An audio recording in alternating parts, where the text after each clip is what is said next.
সব জিনিসটা নিয়ে একটা হোলিস্টিক ট্রিটমেন্ট যদি করা হয়, হোলিস্টিক নট যে একটা ওষুধ দিয়ে হোল ইন্ডিভিজুয়ালটাকে ট্রিট করা, বাট বিভিন্নভাবে সাপোর্ট নিয়ে যাতে উনি সব দিক দিয়ে ফাংশনাল হতে পারেন, সেটা হচ্ছে উদ্দেশ্য।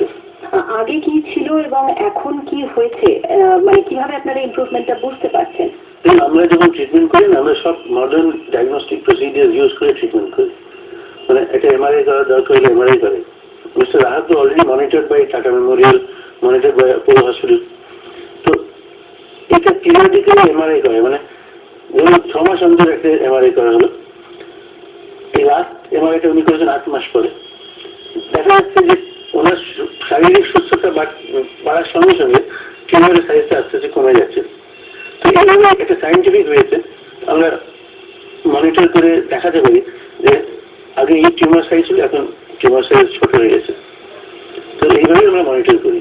মিস্টার রাহার আওতায় যে ব্রেন টিউমারের যে আরো পেশেন্ট রয়েছেন আপনাদের কাছে, তাদের ক্ষেত্রেও কি সাফল্যের হার এতটাই? মিস্টার রাহা কিন্তু একটা আইসোলেটেড কেস নন। আমাদের এখন অলমোস্ট 4000টা ব্রেন টিউমার কেস রেকর্ডেড আছে, আর ট্রিটমেন্ট চলছে প্রচুর, আর very good degree of success নিয়ে। ধরুন আমাদের সব রকমের কেস পাই, যে যারা মিস্টার রাহার মতো সব অ্যালোপ্যাথি কনভেনশনাল ট্রিটমেন্ট সব করে, সার্জারি, রেডিয়েশন, কিমোথেরাপি সব কমপ্লিট করে যখন টিউমারটা আবার বাড়তে আরম্ভ করেছে তখন এসেছেন। কিন্তু আমার কাছে এমন কিছু আসেন যারা কিছুই না করে, যাদের কিছুই নেই, মানে সামর্থ্য নেই যে একটা ভালো করে কোনো টেস্ট করেন বা একটা সার্জারি তো ছেড়েই দিন, সার্জারিতে তো প্রচুর খরচ। তো এরকম ক্ষেত্রে আমাদের প্রচুর কেস আছে, ধরুন 4000 কেস তো রেকর্ডেড আছে। এখানে তো অনেক ডিগ্রি অফ সাকসেস আছে। মানে আমাদের প্রায় ধরুন আমরা প্রায় 50-60% পেশেন্টকে হেল্প করতে পারি। কিছু কিছু কেস আসে যেখানে টিউমারটা একদম ভ্যানিশ করে যায়, সেটা আমরাই আশ্চর্য যেটা হতে পারে। আবার কিছু কেস আছে তাদের আমরা স্ট্যাটিক রেখে দিতে পারি, টিউমারটা প্রোগ্রেস করে না, এক জায়গায় সীমাবদ্ধ থেকে যায়। আবার কিছু কেস আছে, সব ক্ষেত্রেই হয় যে কিছু কেস খারাপ হয়ে যায়। কিন্তু ওভারঅল আমরা মানে খুব প্রিভিলেজড যে আমাদের কাছে অনেক ধরনের ক্যান্সার কেস আসেন, শুধু ব্রেন টিউমার নয়। কিন্তু ব্রেন টিউমার হচ্ছে আমাদের সবচেয়ে ভালো, মানে ক্যান্সার জন্য ব্রেন টিউমারেরই আমাদের সবচেয়ে ভালো ট্রিটমেন্ট আছে। এই ট্রিটমেন্টটা American university of Texas MG Anderson cancer সেন্টারে এটা ল্যাবরেটরিতে ভেরিফাইড যে এই ওষুধ দুটো গ্লিওব্লাস্টোমা মাল্টিফর্মিং সেলসকে মেরে দেয় ইন কালচার, নর্মাল সেলসকে বাড়িয়ে দেয়। মানে একটা ইন্টেলিজেন্ট মেডিসিন যেটা খারাপটাকে মেরে দিয়ে ভালোটাকে আরো বাড়িয়ে দিচ্ছে। তো এটা হচ্ছে ড্যামেজি প্রোটোকল যে ট্রিটমেন্ট। হোমিওপ্যাথিতে ব্রেন টিউমারের খরচ কিরকম? এটা এর কম্পারিজনই হয় না। কেননা ধরুন এক একটা ওষুধ আছে যেগুলো এক একটা ইঞ্জেকশন 40, 50, 1 লাখ, 1.5 লাখ টাকা দাম এক একটা ইঞ্জেকশন। সেই ক্ষেত্রে ধরুন এগুলো তো সাধারণ মানুষের মানে আওতার বাইরে। সেখানে আমাদের ট্রিটমেন্টটা ধরুন 1 মাসের ওষুধ খুব বেশি যদি খরচা হয় তাহলে 200 টাকা লাগে। 200 টাকা মানে 200 টাকা ইন্ডিয়ান কারেন্সিতে। তো সেটা ধরুন একটা ইঞ্জেকশন 2 লাখ টাকা দাম, আর একটা 1 মাসের ওষুধ 200 টাকা দাম। এটা কি কোনো কম্পারিজন করা যায়?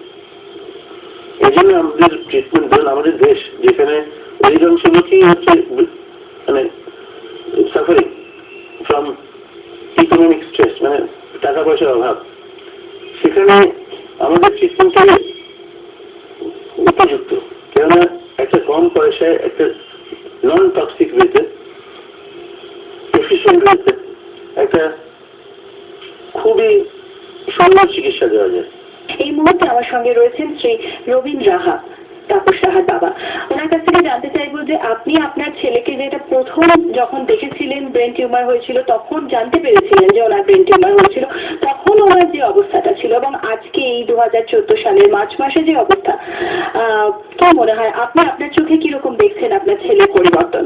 আমরা ফ্যামিলিতে আমার অবস্থা হয়েছিল যে অ্যালোপ্যাথিক ডাক্তারে যখন বলছে চলছে না, তো ভালো হচ্ছে না, বিরক্ত হয়ে যাচ্ছে, তখন ওরা ওর ওয়াইফ আর আমাদের মধ্যে আলোচনা হলো, তো রমা মানে ওর ওয়াইফ, ওর ফেভারিট ছিল কেউ চুমো চলো।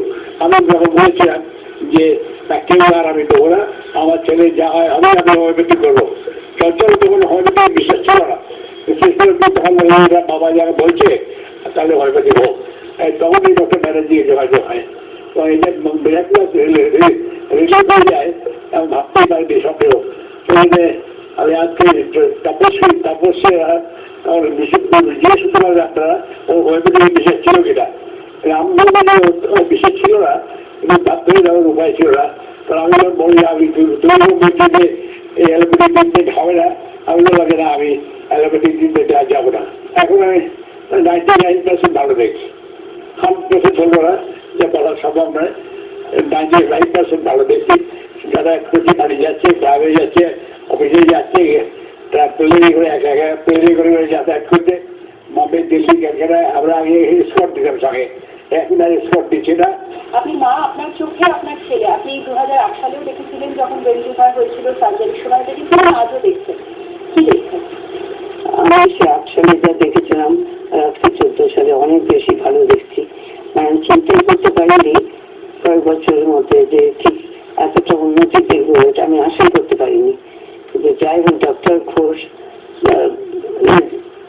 অপারেশনটা এত ভালো হয়েছিল, এবং তারপর থেকে এই যে ডক্টর আমাদের ডক্টর ব্যানার্জি তার হাতে আসার পর থেকে অনেক উন্নতি, যে উন্নতিটা আমরা ভাবতেই পারিনি কোনোদিন। আপনি যদি আমাদের দর্শকদের জন্য একটা বার্তা দেন যে যারা আমাদের আজকে শুনছেন, যারা ব্রেন টিউমারের অন্যান্য রোগী আছেন, তাদের উদ্দেশ্যে আপনার নিজস্ব অভিজ্ঞতা থেকে।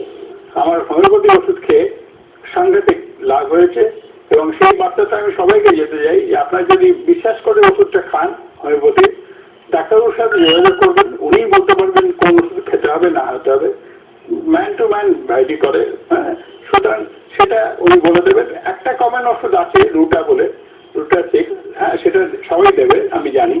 সুতরাং ওটা খুলে অনেক আমরা ভালো থাকবেন। ডাক্তাররা এমনিই বলে দেবে, দেখুন হয়তো আপনার হয়তো 6 মাস কি 9 মাস পর্যন্ত আপনি বাঁচতে পারেন, কিন্তু ডোন্ট বিলিভ, ওটা আপনার ভাববেন না প্লিজ, ওটা মাথা থেকে ওটা বার করে দিন যে আপনার মনে থাকবে যে আমি বাঁচতে চাই।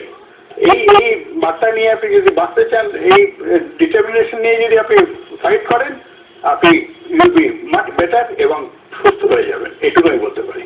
পরিশেষে আমার আলাদা করে বলার কিছুই নেই। শ্রী তাপস রাহাই বলেছেন যে এই যে আমরা পুরো গল্পটা শুনলাম, পুরো কাহিনীটা শুনলাম, সেটা ভীষণ অসম্ভব, একটা ভীষণ অলৌকিক মনে হলেও যে কতখানি সত্যি সেটা আপনারা নিজেরাই শুনলেন।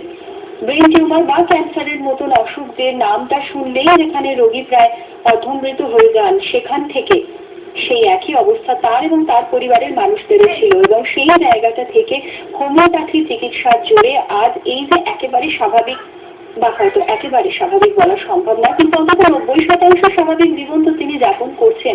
এর থেকে বড় আশার কথা বোধহয় আর কিছুই হয় না। আপনারা যারা আমাদের দর্শক, আপনাদের কাছে যদি এরকম কোনো সাফল্যের কাহিনী থাকে বা আপনাদের যদি কোনো মতামত থাকে এই অনুষ্ঠান সম্পর্কে, লিখে জানাতে পারেন এই ঠিকানায়। সুস্থ ভারত যত্নে কেন্দ্রীয় অধিকর্তা, দূরদর্শন কেন্দ্র।